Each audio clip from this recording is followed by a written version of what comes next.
Halo anak-anak di mana saja berada. Jumpa lagi dengan Ibu Maria pada mata pelajaran Seni Budaya. Baik, sebelum kita memulai pelajaran kita hari ini, mari kita menundukkan kepala sejenak, mohon berkat dari Tuhan sehingga apa yang akan kita pelajari dapat bermanfaat bagi hidup kita. Berdoa mulai.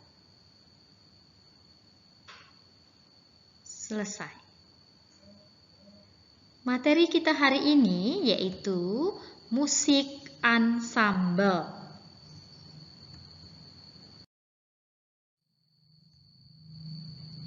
Tujuan pembelajaran kita setelah kita mempelajari apa itu musik ansambel, kita dapat mengidentifikasi keragaman warisan budaya, terutama lagu-lagu dan musik daerah. Kemudian kita dapat menyebutkan alat musik dari daerah di Indonesia. Dan tentunya kita dapat memainkan alat musik ansambel dengan menyanyikan lagu-lagu daerah.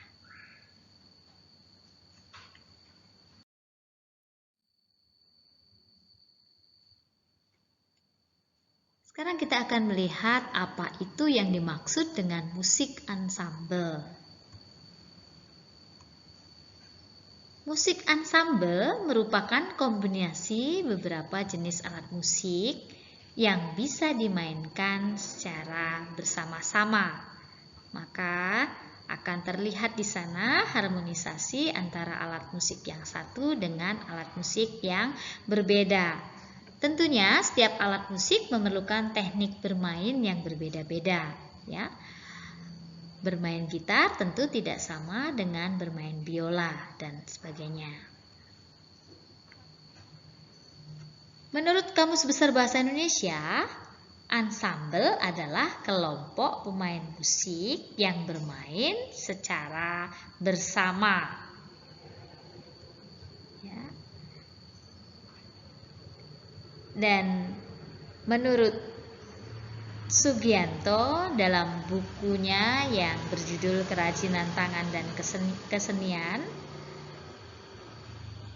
mendefinisikan ensemble berasal dari kata ensemble, ya, dari bahasa Prancis yang berarti bersama-sama.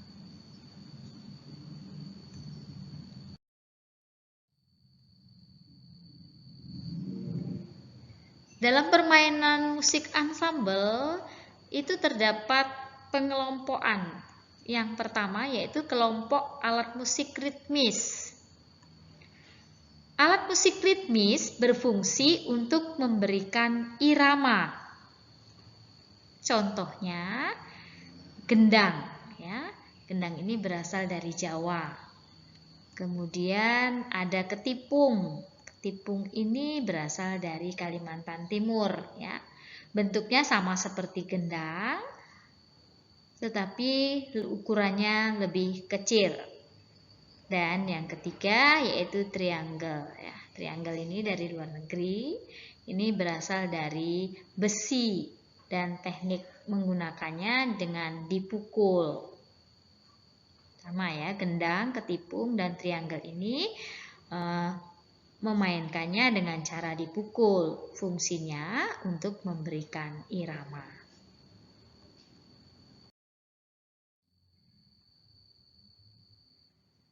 Kemudian kelompok yang kedua yaitu kelompok alat musik melodis. Ya. Alat musik melodis berfungsi untuk membawakan melodi suatu lagu. Oleh karena itu, alat musik ini memiliki nada, ya, sehingga pada saat dimainkan dapat mengeluarkan nada-nada dan dapat dirangkai sehingga menjadi sebuah lagu. Contoh alat musik melodis yaitu mandolin, ya. Mandolin ini berasal dari Italia, tetapi fungsinya atau penggunaannya untuk menyanyikan lagu-lagu tradisional. Nah, yang kedua yaitu saron. Ya. jelas sekali ini ya. Kalau kalian pernah nonton wayang, itu pasti terdapat saron.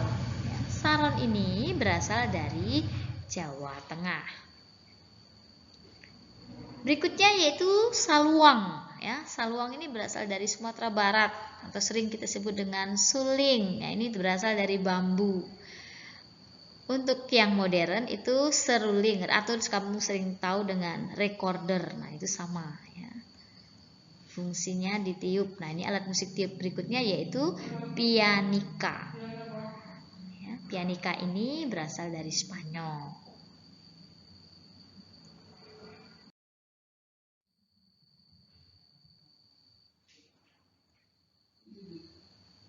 Kelompok permainan musik ansambel berikutnya yaitu kelompok alat musik harmonis.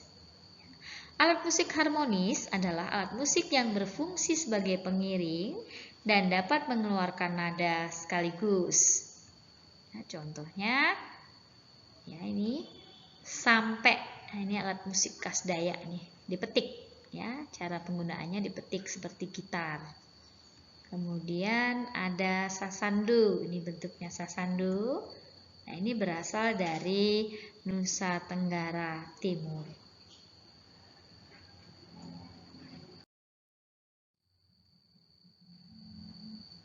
Sekarang kita akan melihat musik ansambel menurut penyajiannya.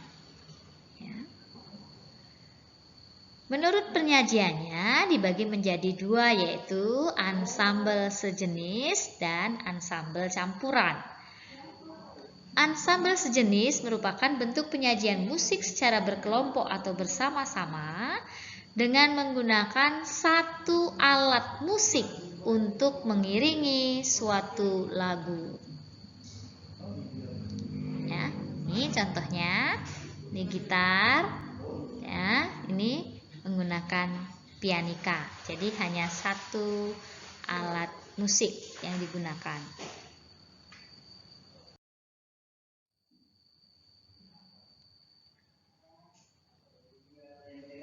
Yang kedua yaitu alat musik ansambel campuran.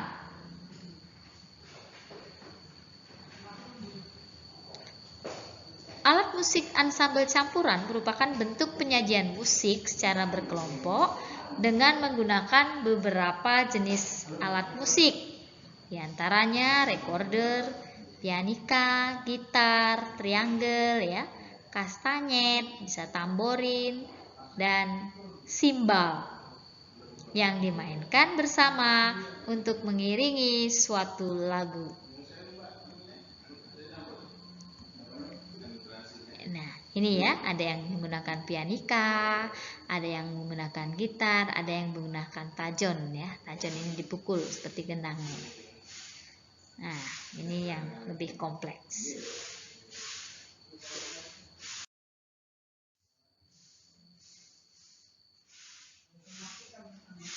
Nah, sekarang kita harus memperhatikan bagaimana seorang pemain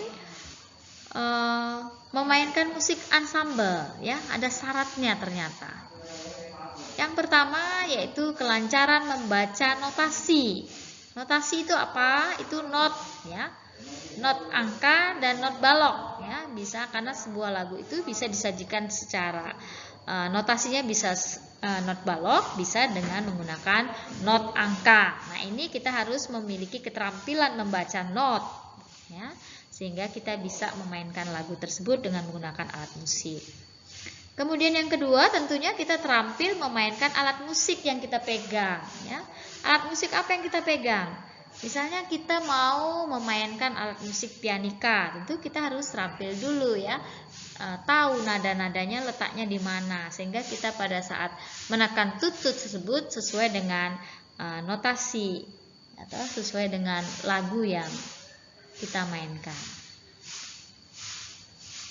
Kemudian yang kedua yaitu gitar, ya. Sama. Dimana kunci A, kunci B, kunci C kita harus paham terlebih dahulu. Dan yang ketiga, karena ini bermainnya bersama-sama secara berkelompok, maka seorang pemain ensemble harus dapat menjalin kerjasama yang baik antar pemain, ya. Nih, kalau kita tidak kompak, maka musik yang akan tercipta juga tidak akan bagus.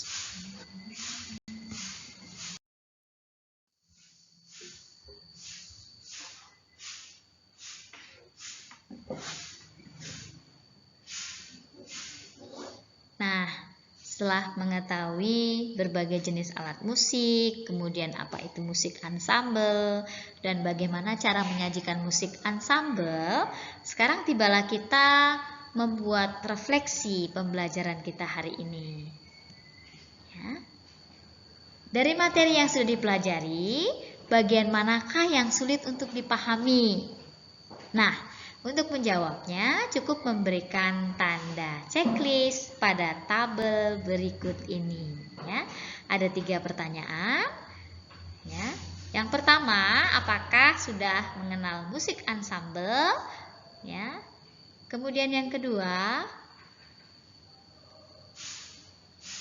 apakah saya sudah mengetahui alat musik dari berbagai daerah?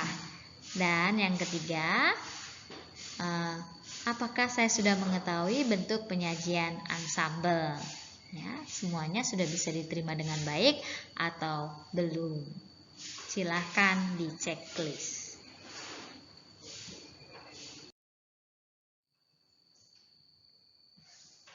Terima kasih atas kebersamaan kita hari ini.